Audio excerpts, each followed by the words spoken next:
Now, just beside us here is the oldest building on the rock, the 12th century round tower, and it was probably built here in and around the year 1101 when the site was handed over to the church by King or Carter O'Brien. And they probably built it here as a symbol of their newfound presence and power on the site. Now in Irish we call this building Clough-Chock. It means bell house literally in English. And at the start of the tour we saw the replica of the bell that would have used here on the site. Someone of course walked up various levels of the tower every day and rang the bell from the top, usually with the call to mass or prayer on a site like this. Now the entrance to the tower is down there to the left hand side if you like, and it's a small round headed doorway that you can see. It looks like a window but it's actually the doorway itself, and you'll notice it's about 3 meters or 12 feet above the surface of the ground, and situated in such a way for defensive reasons because these towers were often used as a place of refuge as well. If a site like this was attacked, whoever was in charge could gather up people here, some of the valuables they could carry as well. They make their way to that doorway, use a rope ladder to get inside, and once they were in they pull up the ladder and close and lock presumably the heavy oak door behind them. Now once you were inside, you had your window at each level to provide some light. You see a window there at level 2 and further up at level 4, and up at the very top you had 4 larger windows. You can see one of them there at the moment facing to the east, and you had the wooden floor inside. There was a ladder connecting each floor so you could get up quite easily. Nowadays though, unfortunately, the tower, with no floors remain on the inside, and it's just a tall and hollow structure. But in its day it would have provided quite a good vantage point here. You could see for miles around of the surrounding countryside.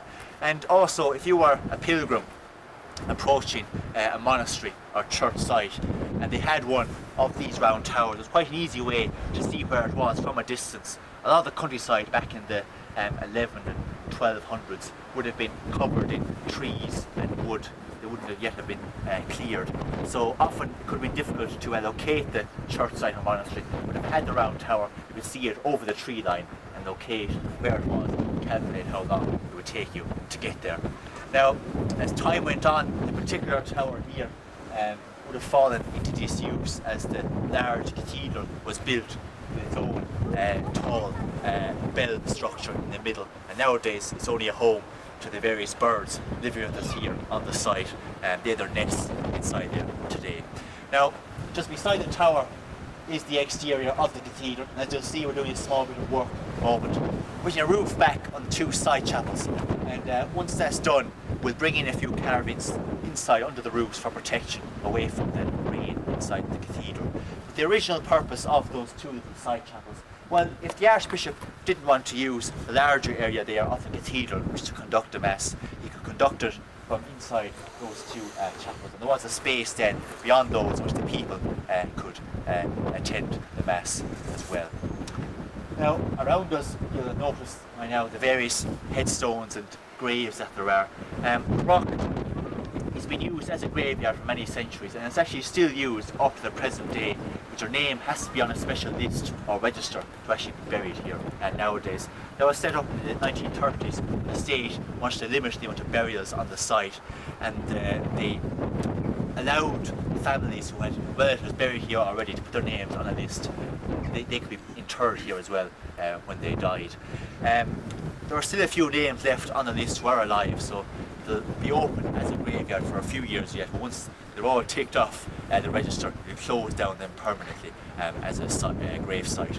And perhaps the most imposing tombs are over there across from us in the northeast corner, known as the Scully tomb, the Scully monument. They were a very wealthy family, landlord family back in Cashel in the 19th century, would have had the wealth to build something like that here on the site.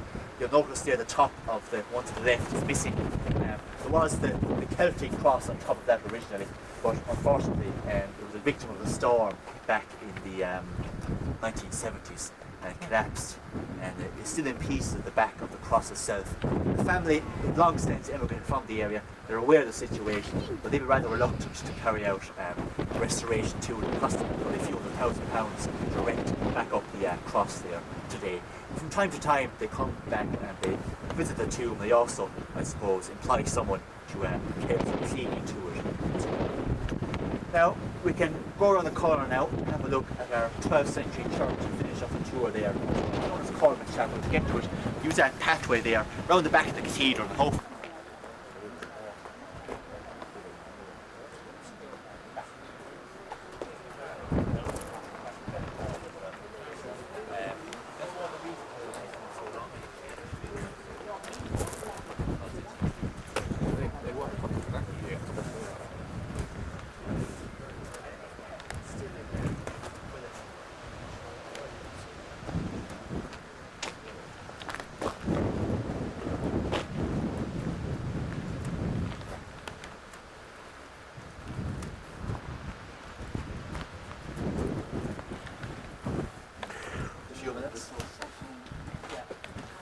Derek's out, we'll be able to go in, but in the meantime we can have a look at the exterior here of Cormac Chapel. Now, of course, the 12th century round towers that we just saw a few minutes ago, this is also 12th century. It was built a few years after the round tower, and the church probably put it here as a more permanent structure. Up that time they probably had some sort of wooden structure acting as their church here on the site perhaps, or a smaller stone one. Now, it's known as Cormac Chapel, named after King Cormac McCarthy, and he was the King Bishop here on the site when it was built in the early part of the 12th century. And when the kings took over, part of the deal was that they'd also assume the title of Bishop here on the site. So, I suppose King Cormac decided that he had the responsibility to help the church build this here, and it was built between the years 1127 and 1134. Built in the Romanesque style. When I say Romanesque, I'm just referring to these semicircular arches that are featured there at the doorway, and of course the wall facade as well. The special thing about this church though, it's the only Romanesque one of its kind left in such a good condition in the country from the 12th century, so of course we're quite lucky to have it here on the site. Now, there are a number of, if you like, foreign design influences in the building here of the chapel. This doorway here, especially this carved tympanum overhead, not a typical Irish feature. It's more in keeping with what you'd find in an English or Norman church back in those days. Of course, Ireland did have the connections with England, the monarchy and church sites there. People travelling over and back would have brought the design ideas with them. And this sort of facade of arches as well, again, is probably more like a continental church at that time. The square tower here attached onto the southern end of Cormac Chapel. There's one on the other side in the north as well.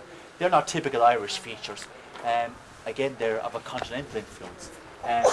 But King Cormac McCarthy's brother was the abbot of a monastery in Regensburg in Germany, and he sent over a few of his craftsmen to assist his brother. And their influence today is those two square towers, and they're not attached onto a chapel anywhere else in the country, a Romanesque chapel. They're unique here to Cashel. This one probably served as the bell tower for a while here for the church. There's also stairways inside that originally brought you up to the croft, which was in the just below the roof there, a small room below the roof itself. Thankfully, there is one Irish feature to the design, and that is the stone roof that caps the building itself. And it's not too unlike the corbelled stone roofs you'll see on the beehive huts in monasteries in counties Cork and Kerry, especially as I'm thinking of the Gallerus Oratory in County Kerry, quite a famous Irish symbol.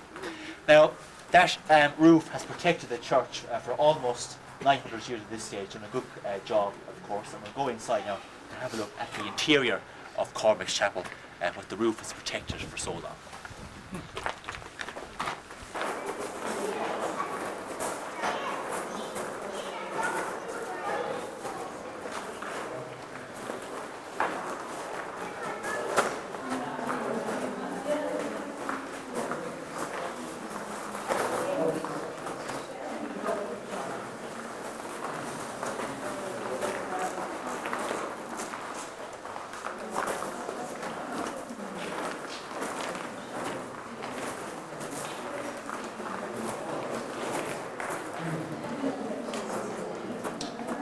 Now, you'll notice the inside here of the church is very small and very simple in the floor plan, because back in the early part of the 12th century, usually churches weren't built much bigger than this in Ireland.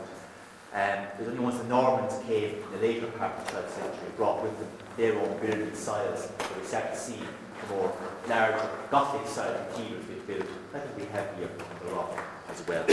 Now, the church here is divided into two, with that large chancel arch that's just ahead of us. Again, this is the nave area of the church the people would have stood during the Mass, because there's never actually any seats inside here in Cormac's Chapel. You would have been standing up for the duration of the ceremony. And of course, the Mass would have been said by the priest or archbishop up there in the chancel. It would be an altar, a small one, over the eastern wall originally as well. And around that archway are all those stone heads carved out.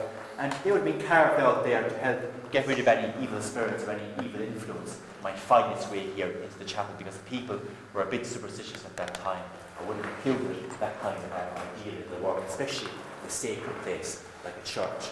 Now, just below those heads, on the lower arches, you can see the faint traces of some paintwork. And there's more extensive remains of frescoes inside there in the ceiling of the chancel. Now, originally, not only would those frescoes have covered the entire ceiling, but they also would have come down and covered much of the three walls inside the chancel as well. But unfortunately, as the centuries went on, they were painted over with whitewash paint. People would often do that to brighten up the inside of the chapel like this. In recent times, though, we've carried out some recovery work on the frescoes. It was done over roughly 10 or 15 year period from the mid-80s to the early to late 90s. And what you see there now is just about all we're told we can actually recover at this stage. Of course, the restorers would have been here up in their scaffolding every summer when the sandstone was at its driest. They're chipping away very carefully at the layers of whitewash. They covered about 30 layers in all, and then they got down the original paintings underneath and started off then the conservation work on those. And every so often, the restorers come back and they help us clear away any dirt or mould that accumulates on the frescoes, because they are victims of that in the Irish climate. And one of the restorers were back here, he was here in about late April, and he carried out some work for us cleaning away the mould, and he told us he'll be back again next summer to do some more work on the frescoes as well. But just to put those frescoes in a sort of context for you, they wouldn't have been particularly, I suppose, spectacular. It would be very colourful, not as what you'd find on a nice church, I suppose, in Italy, for instance. But they were here on the site in Cashel from the 12th century onwards. They had to get someone from England to come over and paint them. And of course, the materials they used would have been quite valuable, would have had to be imported from Europe, and that would have cost them a lot as well.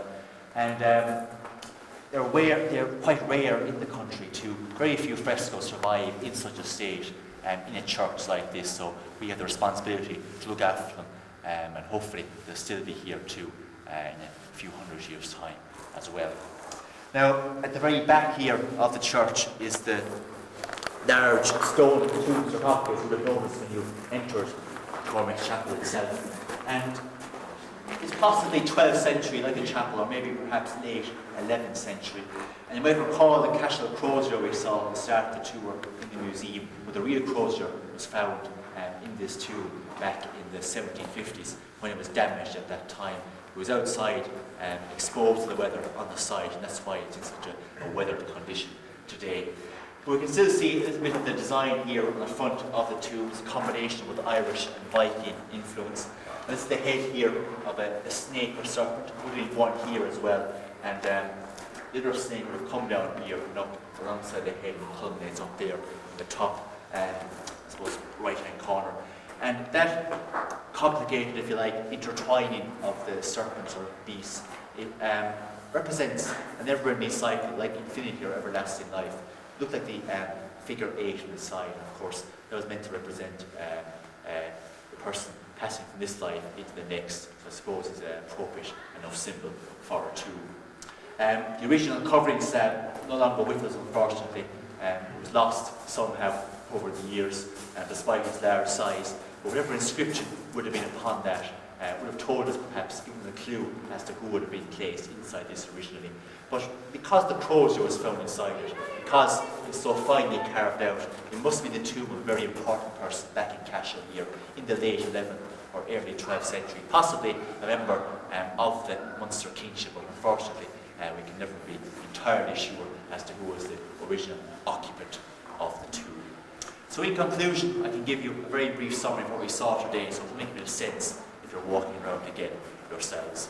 Well, we started off the tour over there in the restored 15th century home of the prior, lived here on the site and sang every day in the large 13th century cathedral just behind this wall. That was the cathedral of the Archbishop. The rock, of course, was the home of the Archbishop of Cashel, a very important position within the Irish Church. And the Archbishop lived here in the 15th century castle, joined on the western end of the cathedral. Unfortunately, nowadays, though, it's very much in ruins.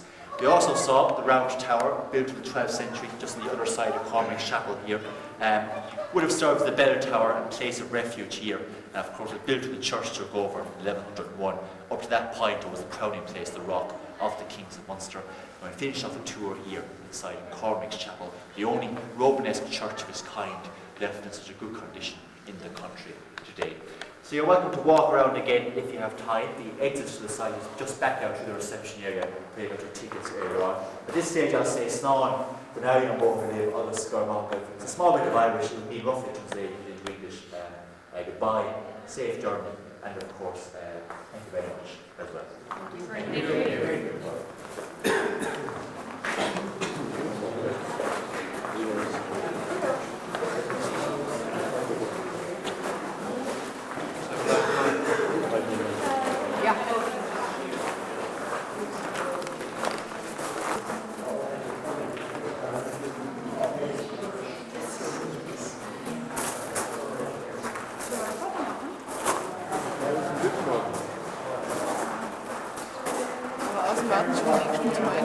Forming a sort of lid. The date is early Bronze Age, sometime after 2000 BC.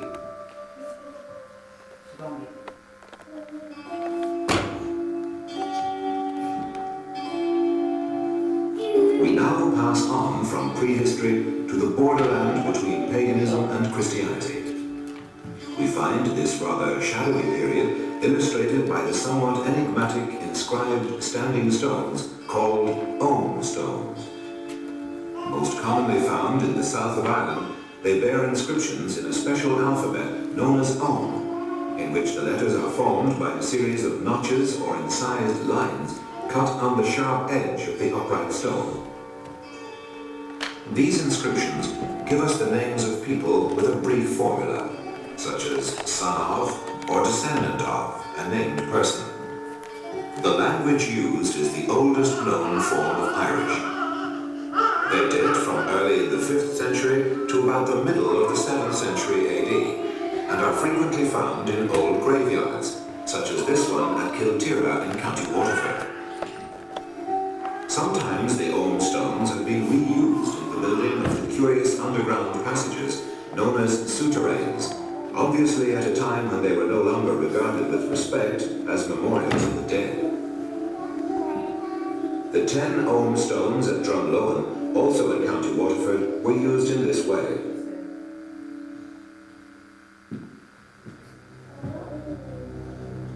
The interesting early Christian monastic site called Labamalaga may be found about 8 kilometres northwest of Mitchelstown, County Cork. Its founder, St. Malaga, lived in the 7th century. Even though the small, primitive-looking church is probably later than the 7th century, it still conveys the feeling of the world of early Celtic monasticism. St. Bernahert's Kyle, northwest of Kerr, gives us a further insight into early Irish Christianity. Here we find a tiny oval enclosure containing a rich collection of carved stones built into its walls.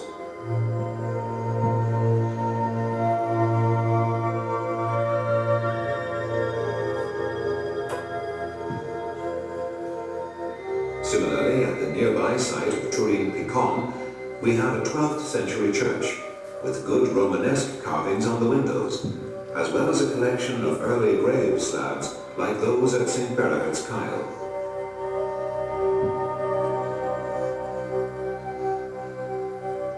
In the Slieve na Mon area on the borders of Kilkenny and Tipperary, we find this fine group of freestanding stone crosses. They are among the earliest in the series of Irish high crosses. The two magnificent crosses at a henny in a small graveyard about 8 kilometres north of Carrick-on-Shore have been dated to the 8th century. A feature of these crosses is that the figure subjects are usually confined to the base, the ornament on the rest of the cross being purely decorative. The nearby group of crosses at Kilkieran and Killimrey also belong to the Academy group.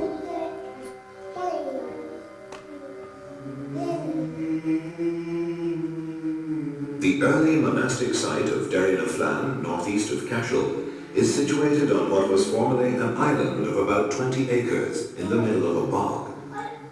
The monastery was founded in the 6th century by St. Ruan of Laura.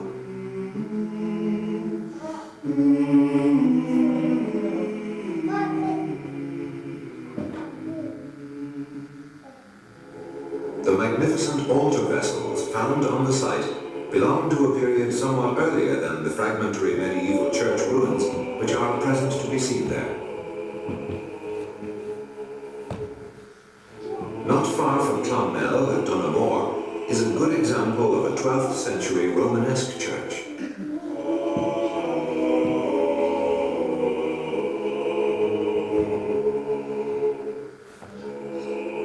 The windows on the south wall are fine examples of Irish Romanesque work.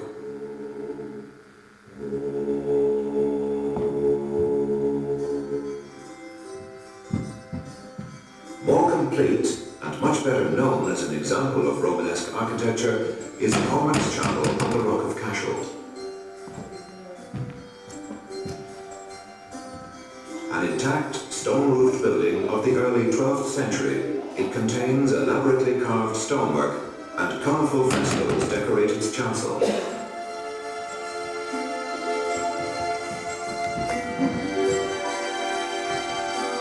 Cormac's Chapel forms part of a group of buildings which includes the round tower and 13th century cathedral. The 15th century hall and dormitory of the vicar's choral accommodated the vicars who chanted the cathedral services. This dramatic ecclesiastical stronghold remained occupied by archbishops and clergy until the 18th century, when its crumbling walls were finally abandoned.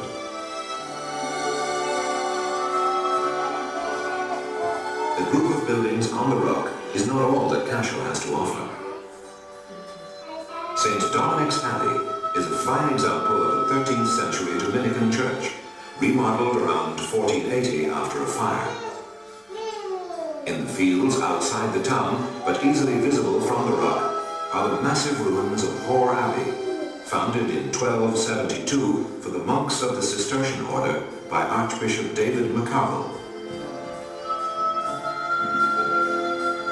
Kilcooley Abbey, in a domain 6 kilometres south of Urlingford, is a particularly attractive example of a small Cistercian foundation.